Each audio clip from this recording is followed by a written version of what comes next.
É um versículo que nós temos que decorá-lo e guardá-lo constantemente em nossa vida, em nosso dia a dia, na maneira de nós agirmos e fazermos as coisas.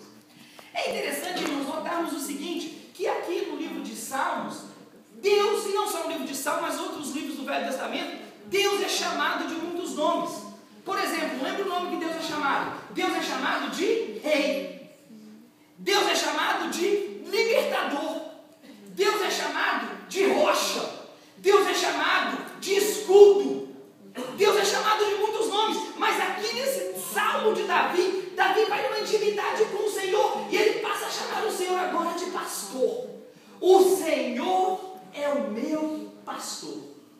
E diferente dos outros nomes e atributos que foram dados a Deus, quando o Senhor é o pastor, a ideia do pastor é que o pastor ele está junto, o rei está no palácio e você está aqui, o libertador ele vai vir num cavalo, não é isso? Mas quando é pastor, o pastor ele está junto com as ovelhas, o pastor ele leva as ovelhas, irmãos, em nome de Jesus, nessa noite entenda, o Senhor é o teu pastor, o Senhor está contigo por onde você andar e nada te faltará.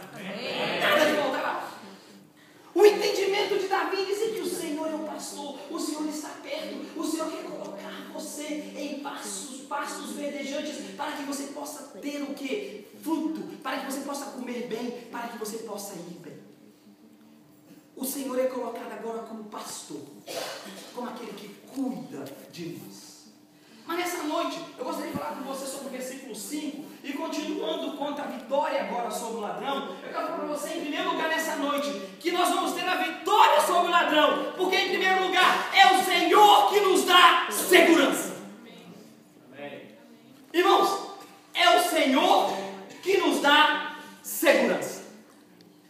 Outro dia eu conversava com uma pessoa no trabalho onde eu trabalhava, e ele falou comigo assim, o que acontece com você? Como é que aconteceu isso com você? O primeiro dia que eu coloquei os pés naquela concessionária de carro e fui trabalhar com o Patrício Gomes, não é isso? Naquele primeiro dia que eu entrei ali como funcionário de vendas, eu já me vi como gerente.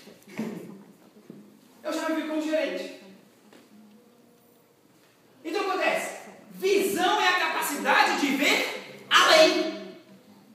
Irmãos, nós não saímos do Brasil, né? Porque a maioria do povo que está aqui, né, ele não saiu do Brasil do nada.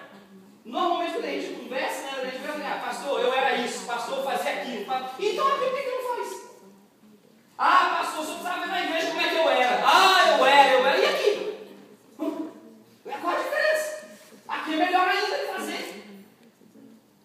Então nós não viemos de lá para sermos o que? Um segundo plano. Nós viemos de lá para estarmos em primeiro lugar. Quando José foi levado ao Egito, irmãos, ele foi para a cadeia, e quando ele estava na cadeia, ele não deixou de falar, e ele falou para o rapaz, olha, quando você for falar lá com o copeiro, com o rei, não esqueça de falar sobre mim. Nós precisamos entender que o Senhor quer que nós abramos as nossas bocas, porque nós somos capacitados. Deus não te fez incapaz, Deus te fez capaz, e essa segurança é Deus que dá para você, e você tem que entender que o Senhor tem essa segurança para você. Essa segurança é maior do que você pode pensar.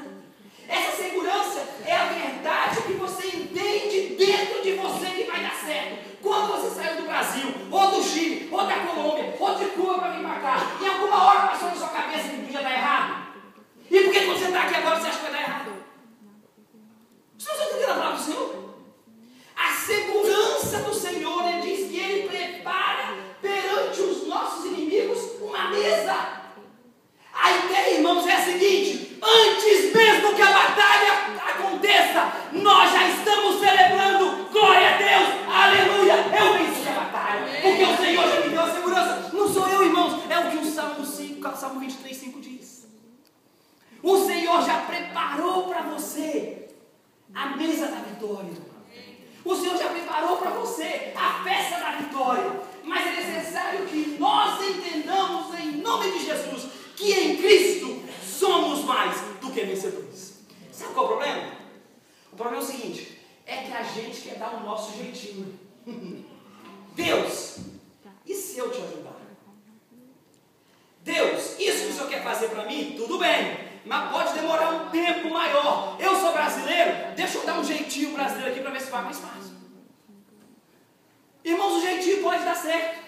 E eu não estou falando para você não dê o jeitinho, não faça o jeitinho, porque eu não sou ninguém para julgar você, e eu não estou julgando. Eu estou dizendo para você o seguinte: cada ato que nós cometemos, existe o quê? Uma consequência. E a morte diz, a Bíblia diz o quê? Que o salário do pecado, a consequência do pecado é o quê? É a morte. E morte, eu quero dizer para vocês, é o quê? É separação daquilo que está bem e daquilo que não está. Se nós entregamos nas mãos de Deus e não tentamos dar o nosso jeitinho, no tempo de Deus a vitória vai ser vencida, porque Ele diz o seguinte: Ele não pode mentir na sua palavra, e Ele já preparou a mesa diante dos inimigos, e o que nós temos que fazer é celebrar, confiar e esperar no Senhor. É o que a palavra de Deus diz. É o que a palavra de Deus diz. Mas nós às vezes estamos tão preocupados com a nossa maneira de fazer, com a nossa maneira de agir, que nós não conseguimos escutar o que o Senhor está falando. Nessa noite está falando para você: eu te dou segurança, eu te dou a vitória. Eu sei que o momento é um momento difícil, mas o Senhor pode mais do que aqueles que estão no mundo. Ele é o Criador do mundo, Ele é o dono do dinheiro, Ele é o dono da pátria, Ele mesmo inventou o trabalho. E segundo a palavra de Deus, Ele inventou o trabalho e gostou, porque Ele trabalhou 6 dias, só descansou no 7º. O Senhor sabe do seu desejo, o Senhor sabe a sua necessidade, Ele vai fazer aquilo que tem que fazer. E aqui vai uma brecha, um parênteses para você, pai que trabalha muito, né? O Senhor mesmo escolheu o descanso. Eu quero que você entender o seguinte: trabalhar é bom. Eu gosto de trabalhar. Trabalhar é bom. Mas o Senhor falou que você tem que descansar um dia. Sabe como eu vejo esse texto aqui? Eu vejo da seguinte maneira, Marisa, né? É como se o Senhor pega uma criança sua hoje aqui, depois que acabar o culto, leva ali fora e fala: pessoal, você pode brincar aqui nesse playground 6 dias, mas um dia você não pode não. Você vai brincar só 6. Um você não vai. É a mesma coisa com a gente. Deus sabe que nós íamos gostar. Deus sabia que nós íamos gostar do trabalho. Por isso Ele mesmo inventou o trabalho. Mas Ele disse que é necessário que você descanse um dia. E que nesse dia você faça o quê? Louve, honre e diga ao Senhor: obrigado, Senhor, como oração do Patrício. Obrigado, Senhor, porque o que eu tenho vem de Ti. E foi o Senhor que deu. Ah, pastor, o Senhor não sabe das minhas contas. Eu sei que eu não sei. Mas eu sei que elas não vão melhorar enquanto você não fazer aquilo que Deus mandou você fazer. Isso aí eu sei. Você pode rebolar, fazer, brincar, mas não vai dar, o dinheiro nunca vai dar. Sabe por quê? Porque quando você não coloca em primeiro lugar o reino de Deus, as outras coisas não são acrescentadas. Sabe o que a Bíblia diz? É cansaço e enfado. É cansaço e enfado. E eu conclamo você nessa noite, irmão, para entender o seguinte: não estou falando para confiar no que o pastor está falando, não. Bote a palavra de Deus em prova na sua vida e diga: pastor, se a palavra de Deus é verdade, eu vou fazer, eu quero ver a mudança de Deus. E prove Deus. Vê se Deus não vai fazer a mudança na sua vida. Ele vai fazer, porque Ele mesmo é quem vai dar a segurança.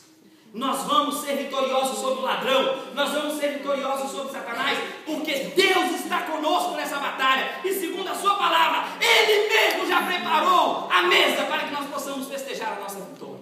E eu quero festejar a vitória em nome de Jesus, porque o Senhor é o Senhor de vitórias. Mas em segundo lugar, irmãos, o Senhor também nos vai levar à vitória, porque o Senhor nos dá honra. A palavra de Deus diz aqui no texto para a gente que derramou sobre a cabeça dele um óleo, ungiu ele com honra.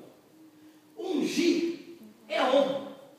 Os irmãos lembram do Novo Testamento? Eu falei na semana passada, quando aquela mulher veio e jogou aquele óleo sobre Jesus, e o Judas veio outro, já falou: com esse dinheiro podia ser gasto para tanta coisa, podia dar dinheiro para os pobres. E Jesus falou o quê? Vocês sempre vão ter os pobres na terra. Jesus falou isso ou não falou? Jesus disse que crente é ser rico? Não, o crente pode ser rico. Eu gostaria que o crente fosse rico mesmo, porque quanto mais rico nós formos, mais oferta você dá, mais nós ajudamos missões. Quando nós fazemos missões, Jesus Cristo volta logo. Essa é a verdade. Mas Jesus disse que alguns vão ser pobres e uns vão ser senhores, e Ele deu o quê? Um para os pastores, uns vão ser presidentes, outros vão ser donos de companhia, outros vão trabalhar. E na verdade eu digo para os irmãos: já fui dono de companhia, e digo para os irmãos: é melhor ser trabalhador do que ser dono de companhia, porque você dorme em paz de noite. É verdade. Você que está aí aspirando a ser dono de companhia, vá ser dono de companhia. Eu te digo: vá ganhar dinheiro. Mas quando você for dono de companhia, você vai falar: rapaz, eu era feliz e não sabia. Porque é isso, você não tem que preocupar do aluguel, da prestação, do salário, do fundo de garantia do empregado, do INPS, do que seja. A sua preocupação é outra. Então, quando você aprende a viver com menos, você vive com menos e é feliz.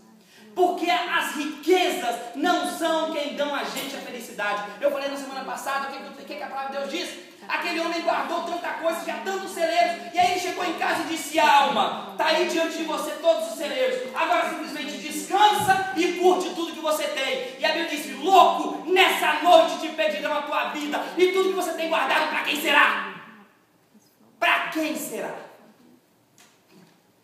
Nos Estados Unidos, irmão, segundo aquela revista Only in America, ela publicou uma reportagem 3 semanas atrás dizendo o seguinte: que já existem na América hoje 12 milionários americanos, ok? 12 milionários americanos que já deixaram certinho que na hora que eles morrerem, eles querem ser congelados, frozen.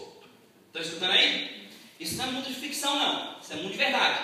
Já está tudo certinho para os corpos deles serem totalmente congelados. Por quê? Porque eles acreditam que a medicina daqui a uns anos vai conseguir dar vida e refazer a vida. Então, quando der a vida, eles querem voltar a ter vida. Mas não para aí não. Não só eles já têm autorização para congelar o corpo. Está me entendendo, Alberto? Sim, explica para ele que está passando.